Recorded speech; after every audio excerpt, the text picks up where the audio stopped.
Alors moi je m'appelle Vanderberg Océane, je travaille ici au planning familial comme accueillante et animatrice. Et moi je m'appelle Dominique Tibussen, je suis la coordinatrice du centre de planning familial et occasionnellement je fais aussi des animations, voilà, et de l'accueil, etc.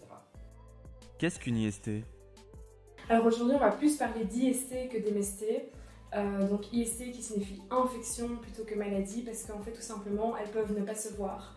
Et donc dans ces cas-là on parle d'infection, quand ça peut ne pas être visible à l'œil nu.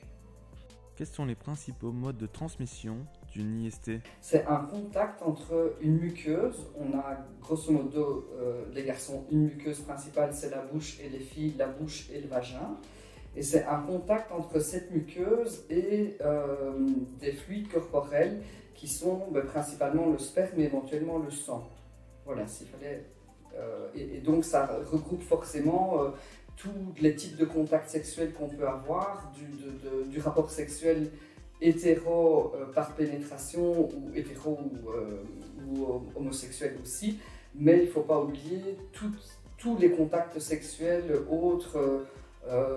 Que sont les fellations, tous les contacts bucco-génitaux. Et donc, qu'ils soient homosexuels, pas homosexuels, qu'il y ait ou pas éjaculation, etc., c'est vraiment très important de préciser que le moindre contact sexuel peut être vecteur de transmission, en tout cas d'une maladie, d'une IST.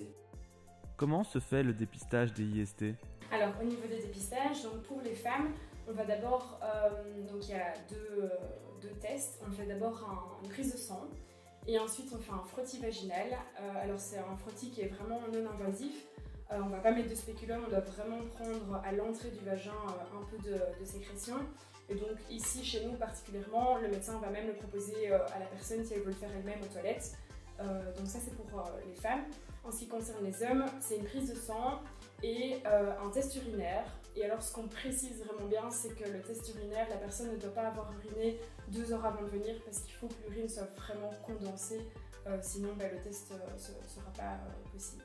Quelles sont les conséquences possibles d'une IST non traitée? Donc les conséquences d'une IST non traitée sont que des complications qui sont un peu similaires à n'importe quelle infection qui est non traitée, avec la particularité que dans le cas des IST, ça peut mener à de la stérilité aussi, voilà, parce qu'on peut avoir les organes génitaux vraiment endommagés. Et puis comme n'importe quelle infection non traitée, ça peut mener jusqu'à une septicémie.